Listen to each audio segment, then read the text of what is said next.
experimenté una inmensa alegría. Yo era un estudiante pobre, sin un copete en el bolsillo. Había gastado los últimos en anuncios solicitando un empleo y tuve la suerte de encontrar un magnífico trabajo.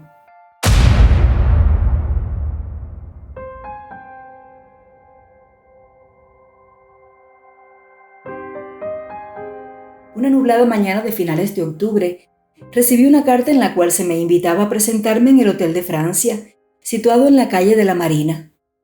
Hora y media más tarde, y cuando la lluvia que empezó a caer poco antes de que la carta llegara a mis manos no había cesado aún, disponía de un empleo, de una vivienda y de 20 rublos. Un verdadero sueño, un cuento de hadas. Desde el primer momento todo me causó una grata impresión. El suntuoso hotel, la lujosa habitación donde fui recibido y el amable caballero que me atendió. Era un caballero entrado en años y vestido con la inconfundible elegancia de las personas acostumbradas a la buena ropa desde su infancia. Resulta innecesario decir que acepté sus condiciones: vivir con su familia en el campo, ser el profesor de un niño de 8 años y cobrar 50 rublos mensuales. ¿Le gusta a usted el mar?, me preguntó Norden. No había por qué llamarle señor Norden. ¿El mar?, balbucí. Oh, sí, muchísimo. Norden se echó a reír. Desde luego. ¿A quién no le ha gustado el mar en su juventud? Pues bien, desde casa verá usted el mar. Un mar un poco gris, un poco triste, pero con furores y sonrisas. Se encontrará usted en la gloria. No lo dudo. Sonreí, y Norden, sonriendo también, añadió: en aquel mar se ahogó mi hija Elena, hace 5 años. Permanecí en silencio. No sabía qué decir. Además, estaba desconcertado por su sonrisa. Sonreía hablando de la muerte de su hija. ¿Será una broma?, pensé. El anticipo de 20 rublos me lo hizo motu propio y se negó a aceptar un recibo. No me pidió ni pasaporte y ni siquiera me preguntó mi nombre. En otras circunstancias, aquella confianza acaso me hubiera parecido muy natural, pero me hallaba tan deprimido a causa de mi expulsión de la universidad, tenía el estómago tan vacío y los calcetines tan mojados, que el inspirarla me sorprendió mucho y aumentó mi satisfacción. Sin embargo, cuando llevaba unos días en casa de Norden, no veía ya las cosas tan de color de rosa. Me había acostumbrado al lujo de mi habitación, a la buena mesa y a los calcetines secos. Y a medida que me distanciaba de la vida de Petersburgo, del hambre, de la terrible lucha por la existencia, mis ojos iban percibiendo matices raros y nada alegres en todo lo que me rodeaba. Al enumerar a mis compañeros en mis cartas las excelencias de mi nueva vida, no experimentaba ninguna alegría. Al principio, mi percepción de aquellos sombríos y misteriosos matices fue muy vaga, casi inconsciente. A simple vista, no había en el mundo morada más alegre ni familia más dichosa que la de Norden. Y hubo de transcurrir algún tiempo antes de que pudiera empezar a intuir que pesaban sobre el lugar y las personas ocultos y abrumadores motivos de tristeza. La casa, rodeada de un jardín, se hallaba situada a orillas del mar. Era de 2 pisos, amplia y lujosa. A mí, pobre estudiante, me habían alojado en el entresuelo, en una habitación espléndida, como si fuera un personaje o un amigo íntimo de la familia. El jardín era magnífico, a pesar de lo severo y pobre de la naturaleza circundante. Rocas, arena y pinos. A pesar de las nieblas matinales y de la fría brisa marina, estaba poblado de árboles soberbios, tilos, abetos azules, nogales y castaños, y lo embellecían numerosos rosales y jazmines. Entre los árboles y los arbustos, que ignoro por qué motivo se me antojaba que siempre tenían frío, crecía un hermoso césped. Todos los que lo veían a través de la verja lo encontraban precioso y envidiaban a su propietario. Norden estaba orgulloso de su jardín. A mí, cuando lo vi por primera vez, me encantó, pero en su excesivo aislamiento, en la especie de desamparo de los árboles sobre el fondo verde, había algo que hacía pensar, de un modo vago, en una dolorosa injusticia, en un error irreparable, en una felicidad perdida. En los senderos no había huellas. ¿Por qué? En la casa vivían numerosas personas. Norden se paseaba con frecuencia por el jardín. Los niños, que eran 3, pasaban en él buena parte del día. pero lo recuerdo como si estuviera viéndolo. En los senderos no había huellas. Norden, vanagloriándose un día de aquella extraña peculiaridad de su jardín, me dijo que la arena que recubría los senderos era una mezcla especial de arcilla y grava, sobre la cual no quedaban impresas las pisadas ni siquiera inmediatamente después de la lluvia. «Es un capricho», añadió. No le oculté que me parecía un capricho absurdo. Norden se echó a reír sin que yo acertara a explicarme el motivo de su hilaridad y tocándome suavemente en el codo murmuró: «Contemple usted el jardín al amanecer». Como obedeciendo a una orden irresistible, al día siguiente me levanté al amanecer, limpié los empañados cristales y miré al jardín. 3 oscuras siluetas avanzaban, encorvadas sobre la arena, por los senderos. Me di cuenta de que eran unos obreros entregados a la tarea de borrar huellas. Aquello no me gustó.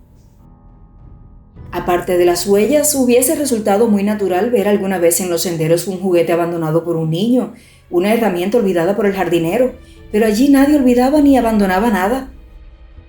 Las últimas hojas amarillas, abarquilladas, caían de los árboles y parecían adherirse desesperadamente a la arena, pero las mismas manos dóciles que borraban las huellas no tardaban en llevárselas.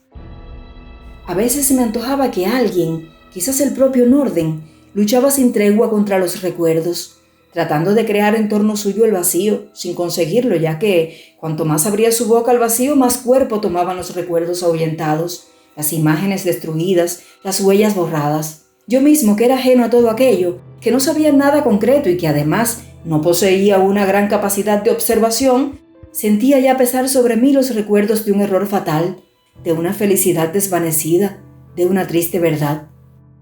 No tardé en convertirme en un espía, en un buscador de huellas.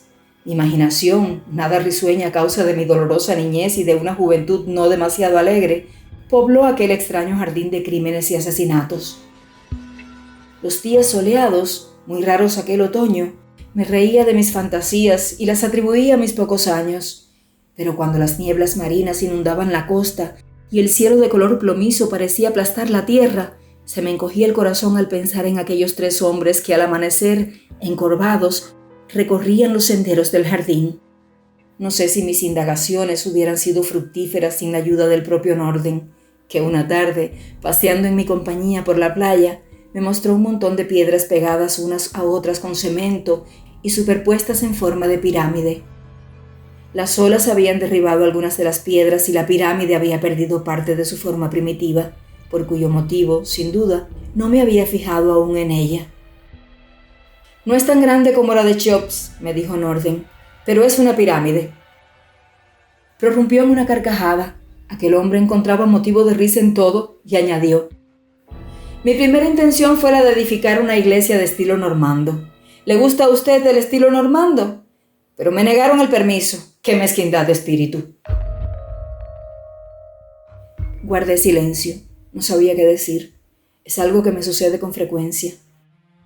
Norden, tras una pausa lo bastante prolongada como para darme tiempo a hacer algún comentario o formular alguna pregunta, me explicó: «En este lugar fue encontrado el cadáver de mi hija Elena.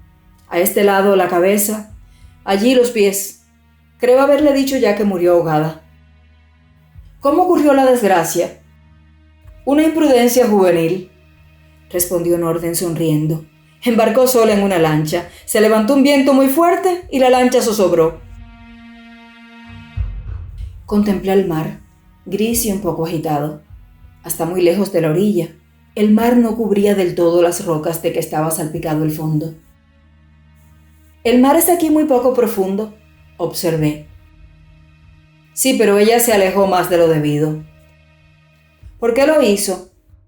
«Los jóvenes, amigo mío, suelen ir demasiado lejos», respondió Norden sonriendo y tocándome suavemente en el codo, y empezó a hablarme de sus 2 magníficas lanchas, a la sazón guardadas, ya que solo las utilizaba durante la primavera y el verano.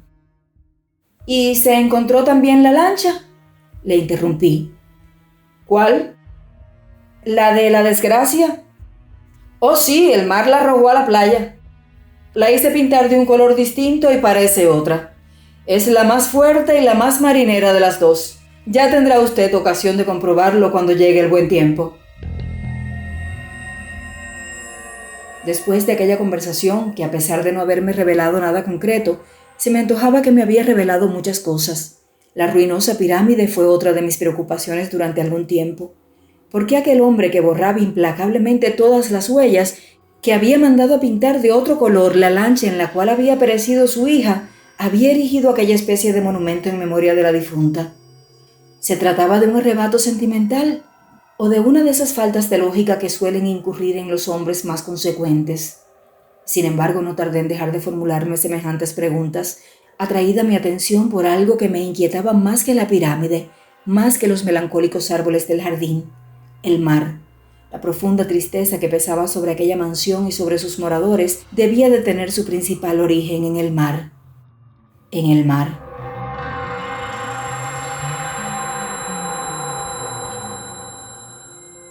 Antes de seguir adelante, debo hablar de mi vida entre aquellas personas tan raras, tan desagradables y tétricas, a pesar de su aparente regocijo. Por la mañana ejercía mis funciones docentes por espacio de 2 horas. Mi discípulo, Volodia, era un muchacho de 8 años, muy bien educado, cortés como un gentleman, estudioso y dócil. No apoyaba, como otros discípulos que yo había tenido, las rodillas en el borde de la mesa, ni se metía los dedos en las narices, ni derramaba la tinta, ni decía sandeces. Escuchaba mis explicaciones con un aire tan grave como si yo fuera el rey Salomón y él uno de mis súbditos. Ignoro si me consideraba realmente como un sabio, pero aquella grave atención, que parecía atribuir un enorme valor a cada una de mis palabras, me azoraba mucho. Todos los días, excepto los festivos, a las 10 en punto aparecía ante mi mesa la cabeza rubia pelada al rape de Volodia, y a las 2 en punto desaparecía. El rostro del muchacho era achatado, pálido, desprovisto de cejas, y los ojos, muy separados y de color claro, destacaban en él con grave relieve, como si estuvieran en un plato. El pobre niño no tenía mucho que agradecerle a la naturaleza desde el punto de vista de la estética. Quizá con el tiempo mejore su aspecto, pensaba yo. A pesar de su aire respetuoso y de su prudencia, no me era simpático. He dicho a pesar, y debí decir a causa. Yo lo encontraba demasiado dócil y cortés. Solo se reía cuando alguna persona mayor bromeaba y lo hacía como para complacerla. En su inexpresivo semblante solo se pintaban la alegría, el asombro, el horror o la tristeza cuando algún adulto decía algo que debía alegrar, asombrar, horrorizar o entristecer a sus oyentes.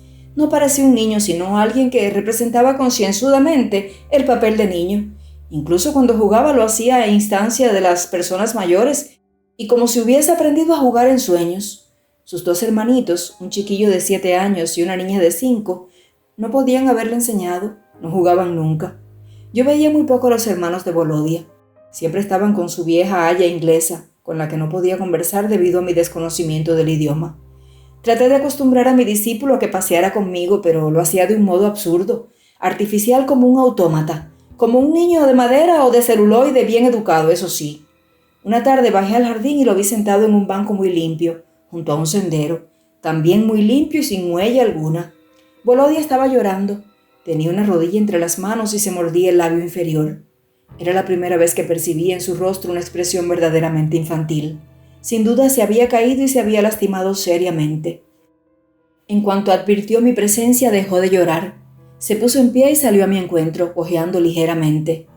«¿Te has lastimado, Volodia?», inquirí. «Sí, llora, llora». Me miró fijamente como para convencerse de que hablaba en serio y respondió. «¿Ya he llorado?». No me habría sorprendido oírle añadir «gracias», como el protagonista de la antigua anécdota. Hasta tal punto era fino aquel absurdo hombrecito.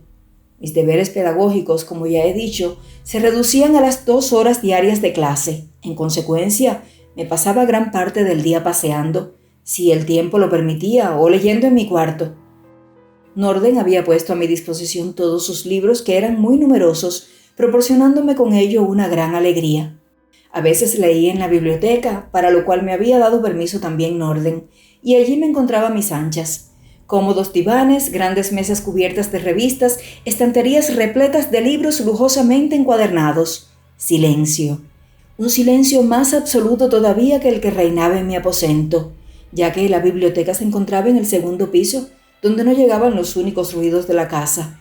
todos provocados por Norden, ignoro con qué objeto, haciendo ladrar a los perros, cantar a los niños y reír a cuantos le rodeaban. A la hora de las comidas nos reuníamos en el comedor los niños, el aya, Norden y yo. Nunca había invitados, si se exceptúa un alemán gordo y taciturno que almorzaba a veces con nosotros y que solo abría la boca para comer y para reír cuando Norden contaba algún chascarrillo. Creo que era el administrador de Norden. Durante las comidas reinaba una ruidosa alegría. Continuamente resonaban estrepitosas carcajadas con motivo o sin él. El amo de la casa utilizaba todos los recursos para excitar la hilaridad de los comensales. El aya se desternillaba de la risa, a pesar de que no comprendía ni la mitad de lo que Norden decía. Al parecer, todo el mundo estaba obligado a reírse. Los primeros días no solía tomar parte en aquellas manifestaciones de regocijo, lo cual turbaba e incluso afligía a Norden. «¿Por qué no se ríe usted?», me preguntaba mirándome a los ojos con aire angustiado. «¿No le ha hecho gracia?». Y me repetía el chascarrillo, aclarándome en qué consistía su comicidad. Y si a pesar de todo yo continuaba serio o me limitaba a sonreír, se ponía nervioso y contaba otro chascarrillo, y otro, extrayéndome la risa como se extrae el agua de la manteca. De haberme obstinado en no reír, creo que Norden hubiera empezado a llorar y a besarme las manos, suplicándome por el amor de Dios la limosna de mi risa, como si su vida peligrase y mis carcajadas pudieran salvarla. No tardé en reírme como los demás. La risa convulsa, estúpida, imbécil, ensanchaba mi boca como el freno ensancha la de un caballo, y lleno de dolor y de horror, a veces experimentaba, estando solo en mi habitación o en la playa, unos locos deseos de reír. Durante algún tiempo, al no ver en la mesa más que a las personas mencionadas, creí que la familia de Norden se reducía a sus 3 hijos, pero un día, al final del almuerzo, oí que alguien tocaba el piano en el piso alto, en el ala separada de la biblioteca por un pasillo, en cuyo extremo había una puerta siempre cerrada. Quedé asombrado y contra todas las convenciones, nunca he sabido adaptarme a ellas. Pregunté, «¿Quién está tocando?». Norden respondió risueño, «Es mi esposa. Perdone, me había olvidado de ponerle en antecedentes. Mi esposa no goza de muy buena salud, la pobre, y no sale de su habitación, pero es inteligentísima y toca el piano maravillosamente. Escuche, escuche». Pero la música era muy triste, y Norden se turbó. «Toca maravillosamente», repitió golpeando el borde del plato con el cuchillo. Un instante después se puso en pie y echó a correr escaleras arriba. No habían transcurrido 2 minutos cuando volvió a bajar y exclamó en tono jubiloso, «¡Niños! Miss Moll, a bailar! Mamá quiere que bailéis un poco». En efecto, a la música triste sucedió la de un baile de moda, rápido y semiepiléptico. La ejecución, ahora, era mucho menos limpia, y Norden me explicó. «Es una pieza nueva que acaban de mandarnos de Petersburgo, un baile encantador. Este otoño lo está bailando toda Europa». Y gritó, «Tanziren, meine Kinder, Tanziren, bailad, hijos míos, bailad, y usted también, Miss Moll». Y los 3 dóciles muñecos empezaron a girar sobre sí mismos. La pequeña seguía con los ojos los movimientos de los mayores y los imitaba, levantando los brazos y agitando torpemente las piernas. Era la única cuya alegría me parecía verdadera, cuya risa no se me antojaba ficticia. Miss Moll, remendando a los niños, danzaba también con la misma gracia de un caballo de circo obligado por el domador a andar sobre sus patas traseras. Norden batía palmas llevando el compás, lanzaba gritos de estimulador entusiasmo y de pronto, como si no pudiera resistir la tentación, empezó también a bailar. Mientras bailaba me dijo, «¿Por qué no baila usted?».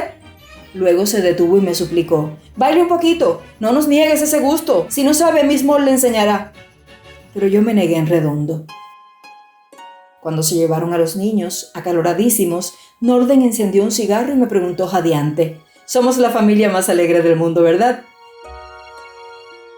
A partir de aquel día oí música casi a diario procedente del piso alto, unas veces triste y otras, las más, alegre y no muy bien interpretada.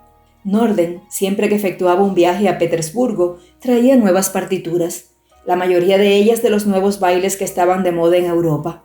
Iba muy a menudo a la capital, a donde le llamaban importantes asuntos, pero su ausencia no solía prolongarse más de un par de días a lo sumo. ¿A qué obedecía el aislamiento de su esposa?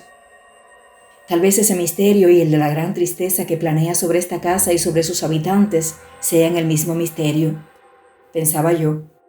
Pero todas mis tentativas de averiguar algo resultaban estériles. A los criados no quería preguntarles nada. Hubiera constituido una falta de delicadeza y además los criados parecían estar tan in albis como yo en lo que respecta a las intimidades de la familia. El respetuoso Volodya era un consumado maestro en el aire del disimulo. «¿Cómo está tu mamá?», le pregunté un día.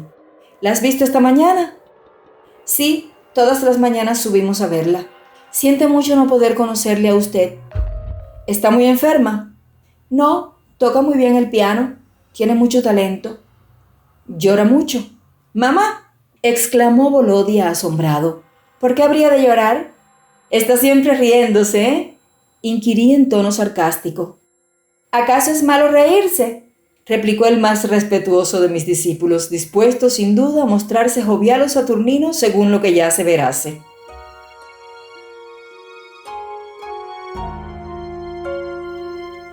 Una noche, o mejor dicho, un amanecer, los 3 obreros estaban ya entregados a la tarea de borrar huellas. Algo, en mi opinión, relacionado con la pianista invisible, provocó súbitamente una gran agitación en la casa.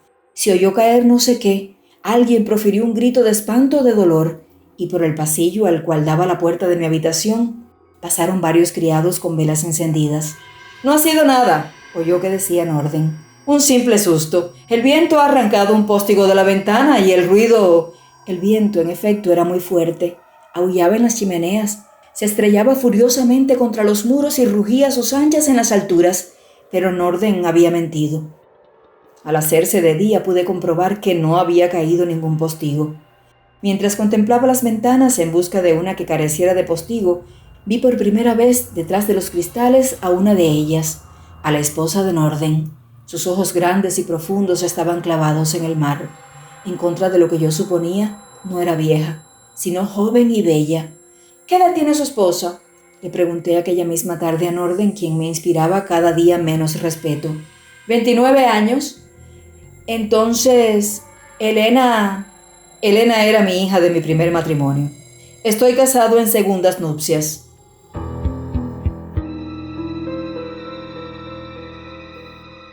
Aquella noche eché de menos mi diario. Me lo habían robado. La pueril y obstinada lucha contra toda huella lo había hecho desaparecer, sin duda. Pero el ladrón no consiguió nada con aquel acto tan innoble. Recuerdo perfectamente todo lo que vi y experimenté hasta el momento en que el horror extinguió mi conciencia por largo tiempo. Y las huellas grabadas en mi memoria no podrían borrarlas los 3 hombres que al amanecer recorrían los senderos del parque. ¿Cómo iba a olvidar aquel mar poco profundo, desesperadamente triste y tan llano que hacía dudar de la redondez de la tierra? Yo había asociado siempre la idea del mar a la de los barcos, pero desde aquella playa no se veían barcos.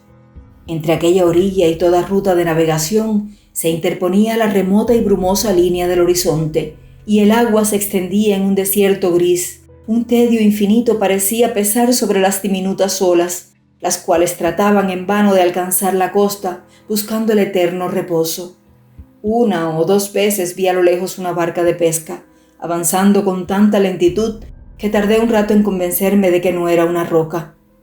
A la horrible noche de viento de que he hablado, sucedieron 7 u 8 días de calma, nada fríos pero muy húmedos. La niebla, pesada y opaca, convertía el día en un crepúsculo interminable y desalentador. El mar había retrocedido, dejando al descubierto pequeñas islas y archipiélagos de arena. Una tarde eché a andar a través de aquel mundo fantástico. Al atravesar las islas en un par de pasos, al cruzar de un salto de una a otra, me parecía ser un gigante, un ente casi sobrenatural que pisaba por primera vez la tierra recién creada y desierta. Al llegar junto al agua, las pequeñas y plácidas olas se me antojaron enormes, colosales, como debieron ser en los primeros días del mundo. Inclinándome sobre la arena, escribí con el dedo un nombre: Elena. Las 5 letras, aunque no muy grandes, ocupaban muy buena parte de una isla y parecían gigantescas. Más que leerse, hubiérase dicho que la palabra se oía, que era un grito dirigido al cielo, al mar, a la tierra. ¿Por qué no me guié al regresar a la playa por las huellas de mis pasos? Avanzando y retrocediendo en busca de un camino seco, se me hizo de noche y me desorienté. Cada vez que mis pies tocaban el agua retrocedía, temiendo hundirme. Por fin me decidí a avanzar en línea recta, al azar, sin detenerme ante los charcos, y lleno de alegría, no tardé en divisar delante de mí la oscura masa de la pirámide de piedras. La casualidad me había llevado al lugar donde fue encontrado el cadáver de Elena. «¿Por qué vive usted aquí?», le pregunté aquella noche a Norden. «¿Este mar es tan lúgubre?». Mis palabras parecieron entristecerlo. Volvió ansiosamente la cabeza hacia la oscura ventana. «¿Lúgubre? No, cuando se familiarice usted con él le encantará». Me encantaba ya, pero con el encanto, con la fascinación de la tristeza y del miedo. La atracción que ejercía sobre mí era un mortal veneno del cual tenía que huir. Sin darme tiempo para contestar, Norden empezó a contar un chascarrillo, y al terminar me suplicó con la mirada que no le negara mi risa. Me senté delante de él y los dos prorrumpimos en carcajadas. ¡Qué estupidez y qué bajeza! De los días siguientes, hasta el 5 de diciembre, no recuerdo nada, como si los hubiera pasado consumido en un profundo sueño. El 5 de diciembre cayó la primera nevada, copiosísima, y aquel día empezaron a ocurrir las cosas extraordinarias que hicieron más inquietante para mí el misterio de aquella casa, aquel misterio que continúa siéndolo y que a veces se me figura una siniestra fantasía o un imaginado cuento de terror. Trataré de ser lo más exacto posible y de no omitir ningún detalle importante, aunque su relación con los acontecimientos no sea directa. Yo atribuyo una importancia capital a la aparición de aquel ser extraordinario que parecía concentrar todas las fuerzas oscuras, toda la tristeza que pesaba sobre la maldita casa de Norden, todo el dolor que incluso a mí, un extraño, había de arrastrarme a su terrible torbellino. El 5 de diciembre cayó, como ya he dicho, la primera nevada. Empezó al amanecer y duró toda la mañana. Cuando, terminada la clase de Volodia, salí al jardín, todo estaba blanco y silencioso. Dejando profundas huellas de mi paso, llegué a la playa y proferí un grito de asombro al ver que ya no había mar. Horas antes empezaba allí la superficie helada, casi opaca. Ahora, la vista no tropezaba con límite alguno entre el mar y la tierra, ambos cubiertos por el mismo blanco sudario. Obedeciendo a ese impulso que nos asalta ante toda superficie lisa e intacta, me quité el guante de la mano derecha y escribí con el dedo en la nieve: Elena. La pirámide se había convertido en una colina blanca de suaves contornos, en algo sumiso y como muerto por segunda vez y para siempre. A este lado la cabeza, allí los pies. Resultaba difícil imaginar en aquella superficie impasible las olas y la lancha volcada, y me pareció que se me quitaba un peso de encima. No estaría de más, me dije, un viajecito a Petersburgo para asomarme a la universidad. En aquel momento, Norden se me antojaba un hombre extravagante y desagradable, aunque inofensivo. ¿Qué me importaba a mí que contara cascarrillos e hiciera bailar a su familia? Lo que a mí me interesaba era reunir algún dinero y marcharme. ¿Cómo vas a arreglártelas ahora para borrar las huellas?, pensé riéndome mientras regresaba a la casa, y evité cuidadosamente pisar las ya existentes, a fin de dejar el mayor número posible de ellas. Al día siguiente, y al otro, y al otro, y al otro, si tardaba en volver a nevar, sería para mí un placer, casi un orgullo al verlas. Los árboles del jardín ya no producían la impresión de tristeza y de soledad a que me había referido. Parecían sumidos en un tranquilo sueño. Lo único que descomponía la placidez del paisaje eran los cajones de madera que Norden había hecho construir para abrigo de algunos árboles meridionales. Yo no había visto nunca proteger los árboles contra el frío de aquella forma, y los altos y extraños cajones me oprimían el corazón, semejaban ataúdes en pie, dispuestos a tomar parte en una macabra procesión. «Estoy orgulloso de mi invento», decía Norden con gran indignación por mi parte. Hacía 2 días que Norden se había marchado a Petersburgo y en la amplia mansión, que yo no conocía aún en su totalidad, reinaban un silencio y una calma absolutos. Los niños permanecían con el aya en sus habitaciones, quietos y callados, y la servidumbre no hacía tampoco el menor ruido. En el piso alto, una mujer joven y bella, víctima de fuerzas desconocidas, languidecía solitaria. Permanecí casi 1 hora en la biblioteca, pero no tenía ganas de leer. Me sentía extrañamente excitado. La casa, silente y misteriosa, despertaba en mi alma una viva curiosidad y una vaga sed de aventuras. Tras cerciorarme de que nadie podía verme, empujé la puerta que daba a las habitaciones situadas al otro lado del pasillo y penetré en ellas de puntillas. Crucé 2 amplias estancias, avancé a lo largo de un corredor y salí al rellano de una escalera interior cuya existencia desconocía. Delante de la escalera vi una puerta cerrada. «Allí dentro está la enferma», me dije. Intenté abrir la puerta, pero me resultó imposible. No sabía qué hacer. Por mi cerebro cruzó la idea de llamar, pero no me atreví a hacerlo. Permanecí allí largo rato, turbado por aquel silencio que lo envolvía y penetraba todo y miraba con sus ojos blancos a través de la claraboya. Súbitamente oí un rumor de pasos en la planta baja y regresé apresuradamente a la biblioteca. Cogí un libro y con él en las manos me quedé dormido en un diván, llevándome al reino del sueño, la visión del mundo taciturno y cubierto de nieve. Después de cenar me retiré a mi cuarto y tras anotar en mi diario las impresiones del día y escribir 2 o 3 cartas, me acosté. Pero como me había pasado la mayor parte de la tarde durmiendo, no tenía sueño y estuve cerca de 2 horas despierto, atento el oído al silencio, la mirada atenta a las tinieblas. Más allá de la ventana, velada por un blanco visillo, reinaba la noche blanca. Las nubes cernían y debilitaban la luz de la luna. Creo que empezaba a quedarme dormido cuando experimenté la súbita sensación de que delante de la ventana, en el jardín, había alguien. Me incorporé. Una sombra se dibujaba en el visillo. Dado que mi habitación se encontraba en el entresuelo y la altura de la ventana era escasa, supuse que alguno de los criados habría salido llevándose únicamente la llave de la verja y no se atrevía a llamar a la puerta principal. Con una vaga angustia, a pesar de todo, me levanté, me acerqué a la ventana y descorrí el visillo. Un hombre, al cual el antepecho de la ventana le llegaba un poco más abajo de la barbilla, se erguía en la oscuridad, inmóvil y mudo.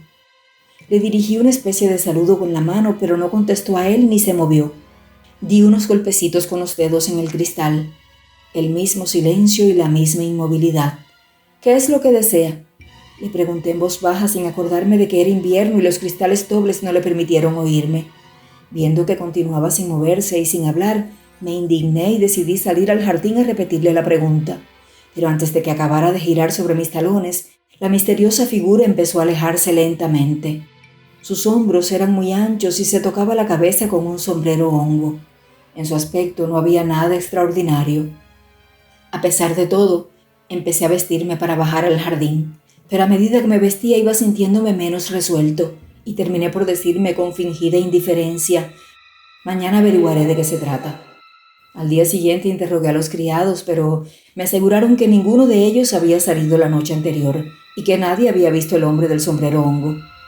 El portero me respondió sin inmutarse. En cambio, el lacayo Iván, visiblemente turbado, inquirió a su vez: «¿Está usted seguro de que era un hombre con un sombrero hongo?». «Completamente seguro», afirmé. Mi respuesta pareció tranquilizarlo. Más tarde me enteré de que la servidumbre estaba atemorizada por la supuesta presencia de un espectro, pero se trataba del espectro de Elena, ahogada en el mar. Era un temor vago y poco serio, una de esas supersticiones frecuentes en las casas donde ha sucedido algo trágico. Con la esperanza de descubrir allí la clave del enigma, me dirigí a la parte del jardín que caía al pie de mi ventana, y lo que vi me sorprendió desagradablemente. No había huellas en la nieve, y además, la altura de la ventana era mayor de lo que yo había imaginado.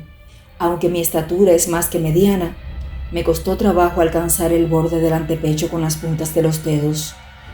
Al juzgar por este detalle, el desconocido tenía que ser desmesuradamente alto o sostenerse en el aire como un fantasma. «He sido víctima de una alucinación», me dije.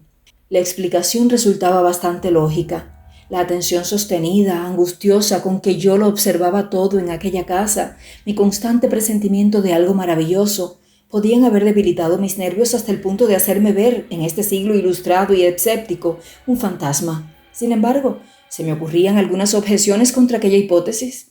Yo estaba fuerte, sano, mi cerebro funcionaba perfectamente.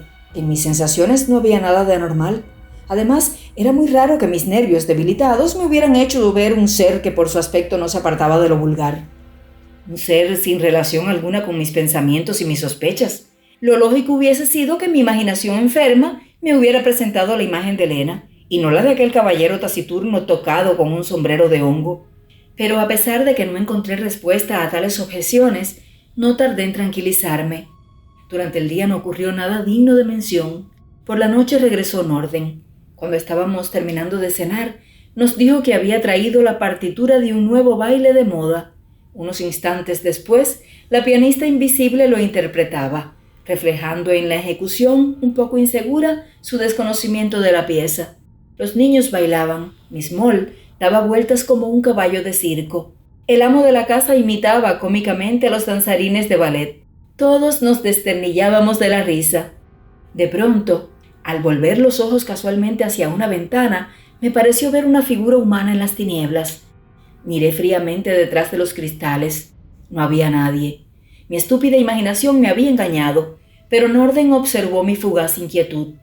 ¿Por qué tan serio?, me preguntó. ¿No le gusta el nuevo baile? Anímese, anímese, si no, Miss Moll le impondrá un correctivo. Y señalándome con el dedo, le dijo a Miss Moll algo en inglés que la hizo prorrumpir en estridentes carcajadas. Luego, continuando la broma, la obligó a acercarse a mí, la cogió por la muñeca y con la mano de la anciana me dio unas palmaditas en el hombro. «Arrodillaos a sus pies y suplicadle que baile un poco», les dijo a continuación a los niños, los cuales se apresuraron a obedecerle. Luego, dirigiéndose al aya, añadió: «¿Y usted también?». El aya se postró a mis pies y unió sus ruegos al de los niños. Yo no sabía qué hacer. Todo aquello me repugnaba, pero tratándose de una broma no podía enfadarme. «Ven tú también a rogarle que baile, Perillán», le gritó Norden al lacayo Iván, el cual contemplaba la escena desde la puerta con ojos asombrados. Y el lacayo entró y se prosternó al lado de la anciana. En el piso alto, tan silencioso el día anterior, continuaba resonando la alegre música. Lo salvajemente grotesco de aquel regocijo me crispaba los nervios y me arrancaba carcajadas casi dolorosas. Hubiérase dicho que me estaban haciendo cosquillas. Acabé por ponerme a bailar. Y al pasar por delante de las ventanas, que se me antojaban innumerables, me preguntaba: ¿dónde estoy? ¿Me habré vuelto loco? Norden tardó largo rato en calmarse. Tuve que permanecer con él en el comedor hasta mucho después de que los niños se hubieran acostado, oyéndole hablar de la velada tan alegre que habíamos tenido, de la comicidad coreográfica de Miss Moll, de lo bien que bailaba Volodya, de los graciosos que estaban todos de rodillas a mis pies. «¿Una velada así?», me decía dándome golpecitos en la rodilla con su blanca y cuidada mano. «Denota cultura, civilización. Vivimos en un verdadero desierto. A un lado el mar, al otro el páramo o poco menos. Y sin embargo bromeamos, reímos, bailamos. Mis amigos de Petersburgo me preguntan cómo puedo vivir aquí sin morirme de tedio, si nos hubieran visto esta noche». Y prorrumpió en una serie de carcajadas largas, insoportablemente largas. «Deberíamos invitarles a un baile», continuó. «Es una gran idea, ¿verdad?». Y empezó a pasear nerviosamente de un lado a otro, con el aire de un hombre a quien se le acaba de ocurrir una idea genial.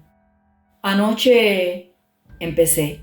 «Sí, invitaremos a 50, a 100 amigos y bailaremos todos. Será una fiesta magnífica, un alarde espléndido de cultura, de civilización». Anoche, de súbito, Norden, muy serio, se volvió hacia mí. Me miró fijamente y me preguntó en tono amable, cortés: «¿Decía usted?». Me sentí sin fuerzas para contestar, como si de repente me hubiesen puesto un candado en los labios, de modo que no dije nada. Aquella noche me quedé inmediatamente dormido. A las 2 o las 3 de la madrugada alguien me gritó: «¡Arriba!». Me incorporé bruscamente. Un profundo silencio reinaba en la habitación, cuya puerta estaba cerrada con llave. He oído esa voz en sueños. Pensé, no es ningún fenómeno extraordinario. Y cuando iba a tenderme de nuevo en la cama, advertí que había alguien en el jardín delante de la ventana. Era él. Me acerqué a la ventana y, al igual que la noche anterior, le dirigí con la mano una especie de saludo, ahora menos pacífico. Pero él, lo mismo que la noche anterior, no me respondió ni se movió. Observé que era altísimo y no se sostenía en el aire.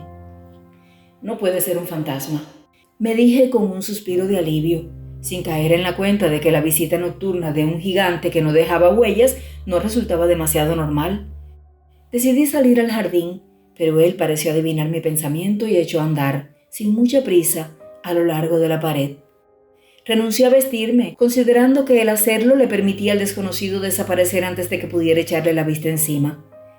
En realidad, su actitud no tiene nada de terrible, pensé mientras volvía a acostarme.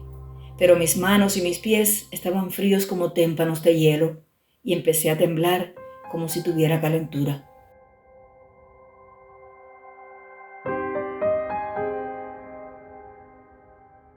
La noche del 7 de diciembre me acosté vestido, resuelto a dar alcance a mi nocturno visitante y enterarme de su identidad y de sus deseos. No tenía miedo, pero la impaciencia y la cólera me impedían conciliar el sueño. Mi espera resultó inútil, ni una sombra, ni un rumor detrás de los cristales en toda la noche. Y en las dos siguientes tampoco. Con una facilidad asombrosa, dadas las circunstancias, recobré casi por completo la tranquilidad y empecé de nuevo a dormir a pierna suelta, sin acordarme apenas del desconocido. El sábado, después de cenar, y no obligado como de costumbre a acompañar en la sobremesa a Norden, que se había marchado otra vez a Petersburgo, subí a la biblioteca y me dediqué a examinar unos soberbios volúmenes en los cuales se resumía la historia del arte. El tiempo se me pasó sin sentir, y cuando miré el reloj de la estancia, que no daba campanadas a las horas, vi que eran ya las 11:15. Como yo acostumbraba a acostarme a las 11, me puse en pie apresuradamente mientras recogía mi cuaderno de apuntes. Dirigí una mirada indiferente a la ventana. Detrás de los cristales, con la barbilla a medio palmo de distancia del antepecho, estaba él. Mi sorpresa fue tan grande que el cuaderno se me cayó al suelo. Al agacharme a recogerlo pensé, tal vez cuando levante la cabeza ese hombre no estará ahí. Pero mi esperanza no se realizó. La luz de la lámpara iluminaba el rostro del desconocido. Un rostro tranquilo, nada terrible, afeitado, de facciones correctas. Representaba unos 35 años. Lo único que no pude verle fueron los ojos, a pesar de que también los iluminaba la luz de la lámpara. Parecían quedar ocultos detrás de su propia mirada, fija en mí. Una mirada inmóvil, dura, casi en el sentido táctil de la palabra. Una mirada horrible. No sé hasta cuándo hubiese continuado mirándome si, ofendido por su insolencia, no me hubiese acercado a la ventana gritando ¡Sinvergüenza! El desconocido me volvió lentamente la espalda, y un instante después se había hundido en la negrura de la noche. Estallé en una carcajada y empecé a pasearme excitado y nervioso a través de la estancia. ¿Habráse visto sinvergüenza?, murmuré, y cuando en el colmo de la indignación me disponía, a pesar de lo intempestivo de la hora, a despertar a los criados y hacerles buscar al intruso por el jardín, recordé con repentino pasmo que la biblioteca se encontraba en el segundo piso. Aquella noche significó para mí el principio de una persecución encarnizada, implacable, cuyo objeto trataba en vano de explicarme. Durante algunos días, el desconocido continuó presentándoseme únicamente de noche. Luego empezó a mostrarse al atardecer, o mejor dicho, a partir del atardecer, ya que no se contentaba con una visita diaria. No sé si podrían llamarse visitas aquellas súbitas apariciones, tan pronto detrás de los cristales de una ventana como de los de otra. Recuerdo que en cierta ocasión, para librarme de su presencia, me trasladé rápidamente a una habitación del extremo opuesto de la casa. Al llegar allí, comprobé que el desconocido había andado más deprisa que yo y estaba esperándome delante de la ventana. Nadie en la casa daba muestras de haber advertido lo que sucedía. La vida seguía su curso habitual, frío y triste, turbado únicamente por la absurda y ruidosa alegría de Norden. ¿Por qué no lloraban nunca aquellos niños? ¿Por qué no tenían rabietas? Una tarde, al volver a mi cuarto, después de un rato de lectura en la biblioteca, me detuve en el pasillo del entresuelo, estupefacto al oír lloriquear a la niña. El hecho resultaba tan insólito, tan extraordinario, que abrí suavemente la puerta de la habitación donde sonaba la quejumbrosa vocecilla. La niña estaba sola, en un rincón, de cara a la pared. En una mano tenía una muñeca tuerta y con la otra se secaba las lágrimas. Al oírme cesó de lloriquear, pero no se volvió, limitándose a esconder la muñeca. ¿Estás castigada?, le pregunté inclinándome sobre ella, pero sin atreverme a tocarla, pues su dolor, sin saber por qué, me pareció sagrado, intangible. Tuve que repetirle 3 o 4 veces la pregunta. Finalmente me contestó en voz muy baja: No, no estoy castigada. ¿Quieres que te lleve un ratito a mi cuarto, guapa? No me contestó, pero dejó caer la muñeca, y si no en su rostro, que continuaba casi pegado a la pared, en sus bracitos, en sus hombros, en su cabecita rizada, vi reflejarse una medrosa vacilación. Me disponía a cogerla en brazos y llevármela, cuando oí la risa de Norden en la escalera y salí al pasillo precipitadamente.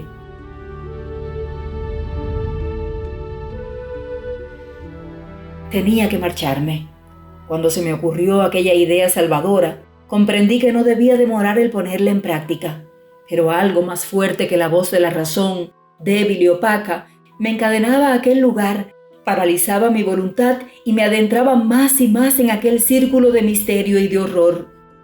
La tristeza y el miedo tienen su encanto, y el poder de las fuerzas oscuras sobre las almas que no han conocido nunca la alegría es muy grande. Casi sin vacilar, rechacé la idea salvadora.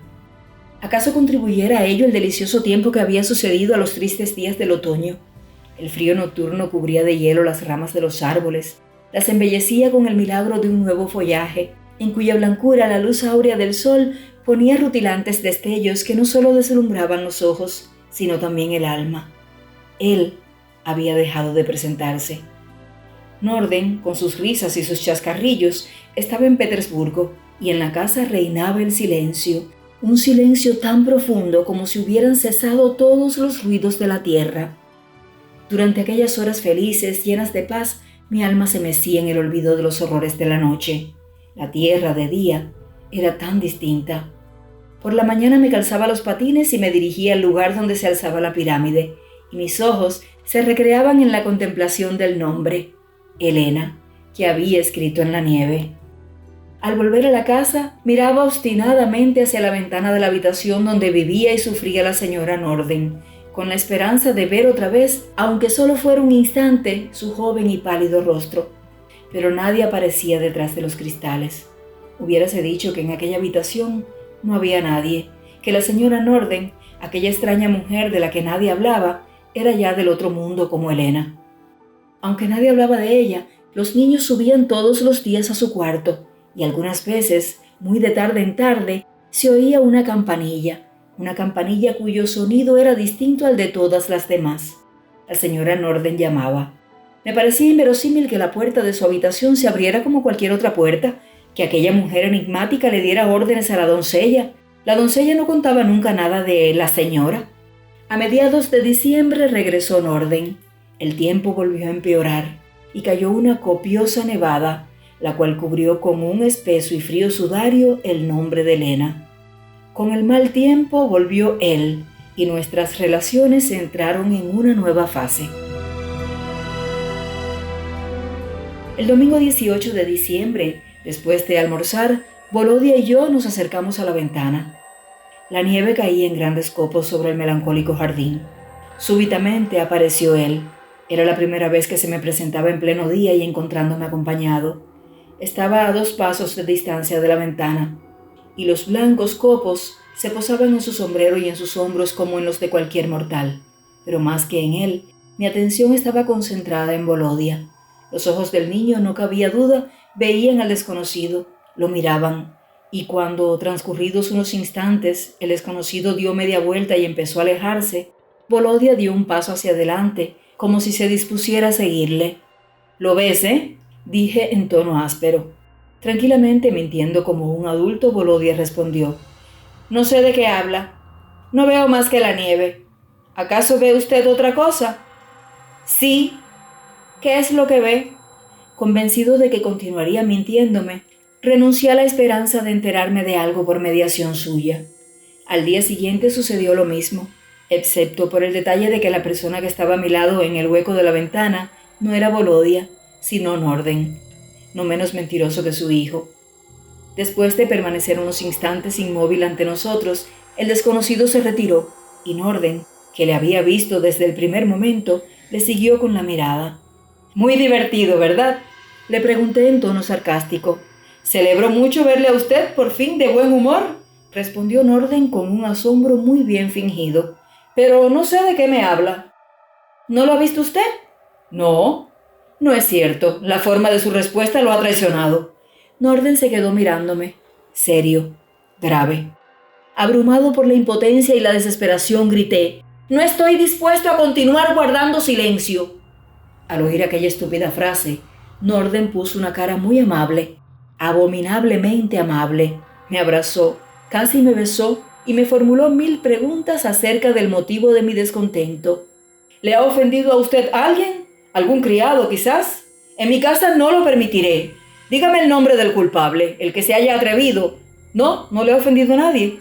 Entonces, ¿qué le pasa? ¿Qué es lo que le exaspera? ¿Qué es lo que le irrita? Lo adivino. Se aburre usted. Sí, no me lo niegue. Yo también he sido joven. Oh, la juventud. Y el desconcertante individuo se extendió en consideraciones filosóficas de una filosofía jovial, humorística sobre la juventud, no sé si burlándose de mí o tratando de ahogar en donaires su propia angustia. «Alégrese, ríase», me decía de cuando en cuando en un tono entre suplicante y amenazador. «Sí, hay que divertirse. Continuó tras una breve pausa. ¿Qué no podríamos inventar? ¿Podríamos organizar una fiesta? ¿No se le ocurre nada? En estas fechas nada tan a propósito como un árbol de Navidad. Sí, eso, un árbol de Navidad monstruo. Mañana mismo haré cortar el mayor de los pinos de estos alrededores y lo haré instalar en el salón. Hay que enviar inmediatamente a alguien a Petersburgo para que traiga todo lo necesario. Voy a hacer una lista». Así terminó nuestra conversación. A partir del día siguiente la casa se vio invadida por una ruidosa actividad, mientras en mi alma se amontonaban negras tinieblas. Instalaron en el salón un pino enorme, iluminando su copa con velas de colores. Al acre olor de la resina se mezclaba el fúnebre olor de la cera. Subidos a una escalera sostenida por el propio Norden, Miss Moll, los niños y yo colgábamos en las ramas los regalos con hilos de plata. Luego bailamos y cantamos a son de alegres melodías, interpretadas por la invisible pianista del piso alto. Y he aquí lo que pasó la noche del día en que tuvo lugar mi conversación con Norden. Aquella conversación, o mejor dicho, mi propia tontería, me indignó tanto que decidí salir enseguida de mi pasividad y obrar de un modo enérgico y decisivo. Después de cenar, anoté en mi diario las impresiones del día. Me acosté vestido y esperé lleno de impaciencia la aparición del desconocido. Mi tensión nerviosa era tan intensa que las horas me parecían siglos y tenía que hacer un gran esfuerzo para reprimir el deseo de llamar a mi perseguidor. Era ya cerca de la 1 cuando intuí su silenciosa y sombría presencia. Salté de la cama, me acerqué rápidamente a la ventana y descorrí el visillo. En efecto, estaba allí. Mis ojos se clavaron airados en su sombría figura de anchos hombros. Le amenacé con la mano y me dirigí hacia la puerta. Él dio también media vuelta. Cuando llegué a la puerta del jardín, encendí una cerilla y a su claridad descorrí el cerrojo. El hierro estaba tan frío que me quemó la mano. Abrí la puerta. El desconocido se encontraba en lo alto de la escalinata, inmóvil, mudo. Era un poco más alto que yo. No sé cuánto tiempo permanecimos frente a frente, separados por un par de pasos de distancia. Cuando el terror acabó de adueñarse de mi corazón, retrocedí lentamente, crucé el umbral y sin apresurarme demasiado, ignoro por qué motivo consideraba muy del caso una extremada cortesía, cerré la puerta. Al echar el cerrojo me pareció que él tiraba del pomo con mano suave, pero no me atrevo a asegurarlo.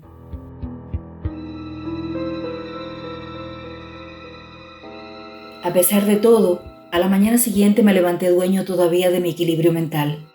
Durante toda la mañana mi tranquilidad fue absoluta y mi cerebro funcionaba como el de cualquier hombre en perfecto estado de salud física y mental. Para que nada turbara mis reflexiones, pretexté una jaqueca y en vez de ayudar a Laia y a los niños a adornar el árbol, me fui a pasear por el camino de la estación.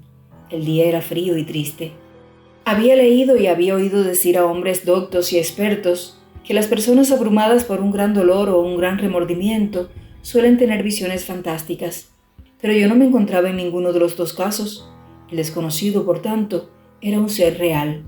Ahora bien, ¿qué relación existía entre el hombre del sombrero hongo que se sostenía en el aire, que acechaba detrás de los cristales, y yo? ¿Por qué me manifestaba tan obstinado afecto? ¿Qué quería de mí? ¿En aquella casa yo no era más que un profesor? Repetí varias veces. en voz alta aquel argumento. Me parecía tan convincente que de buena gana hubiera hablado con el espectro. Le hubiera dicho que estaba equivocado, que en aquella casa yo no era más que un profesor. ¿Pero acaso puede dialogarse con los espectros? ¡Qué estupidez! No soy más que un profesor, repetí de nuevo tras una breve pausa, y no tardé en darme cuenta de que mis pensamientos eran siempre los mismos y se sucedían en el mismo orden, tratando un círculo semejante al de un caballo amaestrado, un círculo que se cerraba siempre con la palabra estupidez. Era preciso salir de él, pensar en otra cosa, pero me resultaba imposible. Parado en medio del camino continuaba girando como un caballo bajo el látigo del domador. Experimenté un miedo atroz, no inspirado por el espectro, al cual no concedía ya tanta importancia, sino por las ideas que pueden cruzar por un pobre cerebro humano. Tuve que hacer un gran esfuerzo para no gritar. De súbito, la soledad me asustó. Volví precipitadamente sobre mis pasos. En aquel momento, la casa de Norden me parecía un refugio seguro. Cuando llegué a ella me sentí súbitamente tranquilizado, tal vez por la presencia de 2 estudiantes, sobrinos de Norden, que habían llegado aquella mañana invitados a pasar la Nochebuena. Eran 2 muchachos muy simpáticos, a los cuales bastaba mirar para saber que eran hermanos. Estaban ayudando a Norden y a los niños a adornar el árbol. Arriba resonaba sinceramente alegre por primera vez el piano de la señora Norden. La invisible pianista interpretaba un nuevo baile cuya partitura habían traído los estudiantes. Recuerdo que, antes de almorzar, los 2 huéspedes y yo dimos un paseo. El almuerzo fue muy alegre. Bebimos como esponjas y nos reímos mucho. Por la tarde llegó una señora gorda con sus 2 hijas, animadísimas y muy amables. Aquella noche bailamos en serio. Durante los días que siguieron llegaron otros invitados, todos muy simpáticos.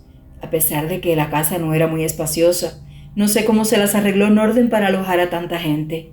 Lo cierto es que, terminadas las diversiones nocturnas, todas aquellas damas y todos aquellos caballeros se retiraban a sus respectivos aposentos.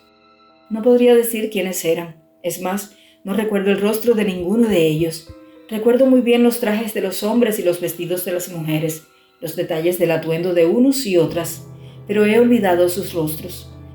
Me parece estar viendo aún el uniforme de un general, pero solo el uniforme, como si el invitado que lo llevaba fuera un maniquí. Pero volvamos al día en el que llegaron los 2 estudiantes y la señora gorda y sus 2 hijas. Después de haber bebido y bailado más de la cuenta, haciendo reír con mi torpeza a todos los presentes, me retiré a mi cuarto sintiéndome un poco mareado. Me dejé caer en la cama sin vestirme y me quedé inmediatamente dormido. La sed y una rara sensación me despertaron al cabo de un par de horas, obligándome a levantarme. Había dejado descorrido el visillo. Detrás de los cristales estaba él. Recuerdo que me encogí de hombros y me bebí 2 vasos de agua. Él no se iba. Tiritando de frío, olvidados el baile y la música, me dirigí lentamente hacia la puerta. Al igual que el día anterior, el frío del cerrojo me quemó los dedos, y al igual que el día anterior, lo encontré esperándome en lo alto de la escalinata. En medio del silencio nocturno, lejanos y solitarios, se oían los ladridos de un perro. Ignoro el tiempo que llevábamos frente a frente, silenciosos, inmóviles, separados por un par de pasos de distancia, cuando él, apartándome con cierta rudeza, penetró en la casa. Lo seguí a través de las oscuras estancias. Me guiaba su silueta negra, destacando sobre el fondo blanquecino de las ventanas. No me causó la menor sorpresa verle introducirse en mi cuarto. Yo entré detrás de él y maquinalmente cerré la puerta, pero me detuve a unos pasos del umbral. Temía tropezar con el desconocido en la oscuridad de la estancia. Cuando mis ojos se acostumbraron a las tinieblas, vi un bulto inmóvil junto a la pared, en un lugar donde no había ningún mueble, y deduje que era él, aunque no se le oía respirar ni daba señales de vida. No obstante, transcurrió tanto tiempo y su inmovilidad era tan absoluta que empecé a dudar de su presencia. Sacando fuerzas de flaqueza, me obligué a mí mismo a acercarme al bulto y a palparlo. Mis dedos tocaron una tela, bajo la cual se percibía la dureza de un brazo o de un hombro. Retiré apresuradamente la mano y continué mirando, perplejo, a mi nocturno visitante. Finalmente conseguí articular: «¿Qué quiere usted de mí? En esta casa yo no soy más que un profesor». Pero no me contestó. Me pareció ridículo haberle llamado de usted. A pesar de su silencio, me di cuenta de que deseaba que me acostara. Me desvestí bajo la mirada de sus ojos invisibles y los crujidos de la cama al hundirse con el peso de mi cuerpo me llenaron de turbación sin saber por qué. Ya entre las frías sábanas recordé que no había dejado, como de costumbre, las botas en el pasillo junto a la puerta. Me acosté boca arriba considerando que aquella postura era la más respetuosa. Por su parte, él se sentó en el borde de la cama y apoyó una mano en mi frente. Era una mano fría y pesada, de la cual parecía emanar el sueño y la tristeza. He sufrido mucho en la vida. He asistido a la muerte de mi padre, pero no creo que exista una tristeza semejante a la que experimenté al contacto de aquella mano. Inmediatamente empecé a dormirme, pero, cosa rara, el sueño y la tristeza no luchaban, sino que penetraban juntos en mí y se extendían unidos por todo mi cuerpo, mezclándose con mi sangre y empapando mis músculos y mis huesos. Cuando llegaron a mi corazón y lo invadieron, mi razón, mis pensamientos, mi terror se ahogaron en un mar de angustia mortal. Desesperada. Las imágenes, los recuerdos, los deseos, la juventud, la misma vida, parecieron extinguirse. La presencia del desconocido me resultaba ya indiferente. Todo mi ser languidecía en el infinito desmayo de aquella tristeza sin límites y de aquel sueño sin ensueños. A la mañana siguiente me desperté a la hora de costumbre. En la habitación no había nadie y todo estaba en orden. No me sentía ni bien ni mal, sino como vacío. Mi rostro que vi en el espejo mientras me vestía, un rostro vulgar y feo, no había sufrido alteración alguna. Continuaba siendo sencillamente el de un hombre que ha pasado mucha hambre y no ha conocido ningún afecto.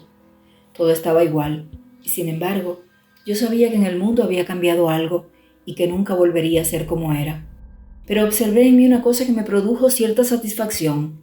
El misterioso espectro que me perseguía no me inspiraba ya ningún temor.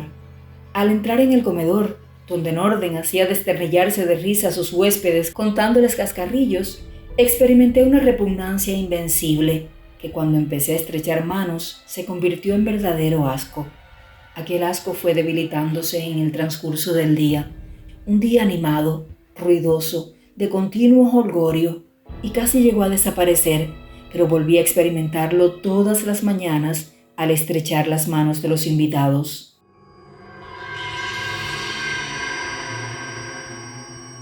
Aquella mañana, cuando volvimos de la playa después de bombardearnos en un alegre combate dirigido por Norden con bolas de nieve, me encerré en mi cuarto y le escribí una carta a uno de mis compañeros de Petersburgo. No era amigo mío, pues yo no tenía amigos, pero me trataba mejor que los demás y era un buen muchacho, amable y servicial. Le decía que me encontraba en un gran peligro y le rogaba que acudiera a mi socorro, pero en una forma tan desmayada, tan poco expresiva que la carta, de haber llegado a sus manos, hubiese provocado en él un simple encogimiento de hombros. No sé por qué motivo, no se la envié. El día que me dieron de alta en el hospital, la encontré en un bolsillo de mi chaqueta, metida en un sobre cerrado, pero sin dirección. ¿Por qué no le puse señas? No las recordaba. Me sería imposible decirlo. Creo que fue aquel día cuando empecé a perder la memoria. El último periodo de mi vida en casa de Norden solo lo recuerdo de un modo fragmentario. Ya he dicho que no recuerdo más que la ropa de los numerosos invitados, como si no se tratara de seres humanos, sino de maniquíes. Y debo añadir que he olvidado también sus palabras, todas sus palabras, aunque hablaba y bromeaba con ellos. Asimismo, me resulta completamente imposible recordar el tiempo transcurrido entre el día que escribí la carta y el último de mi estancia en la casa. ¿Fueron 2 o 3 días? ¿2 o 3 semanas? No lo sé. En cambio, recuerdo perfectamente algunos detalles aislados. ¿Acaso mi amnesia no se remonta, como supongo, al día que escribí la carta y sea producto de la larga y grave enfermedad que he padecido? Por encima de todo recuerdo, eso es algo inolvidable, las visitas nocturnas del desconocido. Todas las noches, cuando los invitados se retiraban a sus habitaciones, yo me acostaba vestido y dormía unas horas. Luego, a través de las oscuras estancias, me dirigía al vestíbulo, abría la puerta del jardín y dejaba entrar al espectro, que me esperaba ya en lo alto de la escalinata. Le seguía hasta mi cuarto, me desvestía, me tendía entre las frías sábanas, y él se sentaba al borde de mi lecho y posaba su mano en mi frente, una mano de la cual emanaban el sueño y la tristeza. No me inspiraba ya ningún temor. Si no le hablaba, no era por miedo, sino porque consideraba superflua toda palabra. Hubiérase dicho que era un médico silencioso y metódico en su visita diaria a un enfermo silencioso y dócil. Después empezaba el día ruidoso, agitado, y le sucedía la velada con su desaforada y ficticia alegría. No sé qué extrañas velas habían colocado sin que yo lo viera en el árbol de Navidad. Aquella noche brillaba más, inundando de cegadora claridad las paredes y el techo, y a todas horas resonaban los estimulantes gritos de Norden. ¡Tansiren! ¡Tansiren! No recuerdo otras voces, pero todavía me parece oír aquella que me persigue en mis sueños, irrumpe en mi cerebro y dispersa mis pensamientos. Encaramado sobre todos los demás ruidos, aquel grito resonaba tenaz, insoportable de extremo a extremo de la casa. A veces se tornaba ronco, amenazador.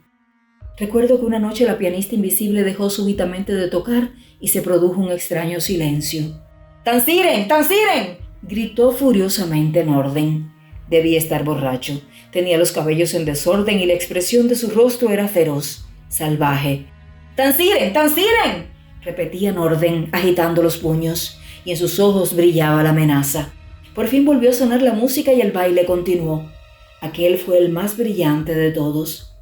Recuerdo de él, además de lo que he referido, lo numeroso de la concurrencia. Sin duda, aquella tarde había llegado muchísima gente. A mi recuerdo de aquel baile se asocia en mi memoria el de un sentimiento muy raro, el de la presencia de Elena. No sé si ardían muchas antorchas en el patio y en el jardín. Lo único que sé es que consciente o inconscientemente me dirigí hacia la playa y allí, junto a la pirámide cubierta de nieve, permanecí largo rato pensando en Elena. He dicho pensando, y juraría que durante toda la velada la tuve a mi lado. Incluso recuerdo las 2 sillas en las cuales estuvimos sentados el uno junto al otro, conversando. Y creo que me bastaría un pequeño esfuerzo de memoria para recordar su rostro, su voz, sus palabras y comprender. Pero no quiero hacer ese esfuerzo, que todo continúe como está. Una vez que Elena hubo desaparecido, su presencia fue sustituida en mi alma por una nueva sensación, la de que era testigo involuntario de una lucha despiadada entre seres invisibles y misteriosos. En su combate me arrastraba a mí, mero espectador. No creo que Norden, a pesar de ser uno de los personajes de aquel drama, tuviera una idea más clara que la mía de lo que sucedía a nuestro alrededor. Sin embargo, mi terror solo duró hasta que recibí la visita del desconocido. En cuanto su mano se posaba en mi frente, mis emociones, mis deseos, mi voluntad, mi inteligencia se hundían en un mar de tristeza, y el hecho de que la tristeza llegara siempre en íntima unión con el sueño la hacía aún más terrible. Cuando el hombre está triste pero despierto, la visión de la vida que le rodea alivia un poco su dolor, pero el sueño se alzaba entre mi alma y el mundo exterior como un espeso muro, y la tristeza, una tristeza inmensa, sin límites, la saturaba. Ignoro cuántos días habían transcurrido desde que en el curso de aquel ruidoso baile los tansiren de Norden quedaron bruscamente ahogados por un torrente de voces estremecedoras. Me despertó, precisamente a la hora en que el desconocido solía detenerse delante de mi ventana, un repentino estrépito de carreras y de gritos. Me acordé de aquella noche del mes de noviembre. No me levanté a abrirle la puerta al desconocido como de costumbre. Estaba seguro de que no había venido ni vendría. Me desvestí y volví a acostarme. Los gritos y las carreras continuaban. En la escalera interior resonaban de continuo pasos apresurados. Unos días antes, aquel ininterrumpido subir y bajar que hacía presagiar alguna desgracia me hubiera producido una dolorosa impresión, manteniéndome en vela. Pero ahora no me preocupaba. Tranquilamente me dormí, pues sabía que el desconocido no se atrevería a venir estando todo el mundo levantado en la casa. En aquel momento, ignoraba que no volvería a ver nunca más los anchos hombros de mi nocturno visitante. Cuando me desperté, reinaba en la casa un profundo silencio, a pesar de que el sol estaba ya muy alto. Sin duda, después de la agitada noche, incluso los criados estaban durmiendo. Me vestí y salí al comedor. Encima de la mesa yacía una mujer amortajada. Nunca había visto de cerca a la señora Norden, pero la reconocí inmediatamente. No la alumbraban los cirios ni oraba nadie junto a ella. La rodeaban el silencio y la soledad. Al verla tan abandonada, hubiérase dicho que nadie sabía que había muerto. Era joven y bella. Es decir, no sé si era realmente bella, pero era la mujer a la cual yo había amado y buscado toda mi vida, sin saberlo. Había conocido vivos sus finos dedos yertos cruzados sobre el pecho y había sentido el encanto de la dulce mirada de aquellos ojos, ya sin luz, cerrados para siempre. Pobres dedos de nácar, obligados a arrancarle al piano alegres notas a cuyo son bailaban orden. Perdónale, ¿qué sabía él? Perdóname también a mí el haber escrito en la nieve el nombre de Elena. No sabía el tuyo. No sé hasta qué punto será cierto lo que en aquel momento era para mí de una evidencia absoluta. Solo sé que el amor se sentía, súbitamente revelado. Era tan profundo como la tristeza que inundaba mi corazón, a medida que me daba cuenta, ante la inmovilidad del cadáver, ante el sepulcral silencio que reinaba en la casa, de que ella estaba muerta. Y cuando la palabra muerta brotó en voz queda y doliente de mis labios, me eché a llorar. Deshecho en lágrimas, salí poco después de la casa de Norden, sin abrigo ni sombrero. Crucé el jardín y la playa, hundiéndome en la nieve hasta más arriba de los tobillos, y avancé mar adentro. Sobre el hielo, la capa de nieve era menos espesa y me permitía andar con más facilidad. No tardé en encontrarme a una gran distancia de la playa. Ya no lloraba, no pensaba en nada. Continuaba avanzando, a través del inmenso desierto blanco y liso que parecía irme absorbiendo. Empezaba a sentir frío y cansancio y me detuve un instante. Miré a mi alrededor, como en un sueño, la planicie infinita y blanca, sin otras huellas que las mías. Me cercaba por todas partes. Reemprendí la marcha y sin dejar de andar empecé a dormitar, como los caballos extenuados por una larga jornada, como los vagabundos que buscan en el ruido rítmico de sus pasos el opio que alivie sus penas. A pesar de que cada vez me resultaba más difícil flexionar los brazos y las piernas, no me daba cuenta de que empezaba a helarme y continuaba avanzando, clavados los ojos en la nieve que se extendía a mis pies. Avanzaba y la nieve era siempre la misma.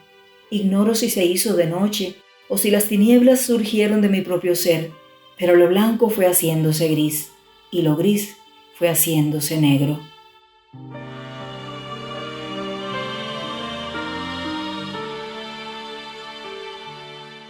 Cuando ya no veía nada me dije, estoy ciego, y continué andando. Ciego. Unos pescadores me encontraron tendido en la nieve y me salvaron. En el hospital me amputaron 3 dedos de los pies que se me habían helado. He estado un par de meses enfermo y sumido en la inconsciencia. No sé nada de Norden. Su esposa efectivamente había muerto. No sé nada de él. El desconocido no ha vuelto a aparecer y sé que no aparecerá más. Si ahora viniera, creo que su visita no me desagradaría. Me muero. Todos preguntan de qué me muero y por qué no hablo. Sé que esas preguntas las dicta el afecto, pero me hacen sufrir. ¿Acaso todo el que se muere sabe de qué muere? Vivo con M.I., el compañero al cual le escribí suplicándole que acudiera a mi socorro. Es muy bueno y quiere llevarme una temporada al campo. Yo no me opongo. Si lo hiciera, daría lugar a nuevas preguntas. Y como debo hablar lo menos posible, ¿cómo explicarle que el mutismo es el estado natural del hombre? Él ama las palabras y cree en algunas de ellas. Anoche estuvimos en las islas. Había mucha gente. Vimos zarpar un yate de velas muy blancas. Lo olvidaba. No amo a Elena ni a la señora Norden, y nunca pienso en ellas. Y no tengo nada más que añadir.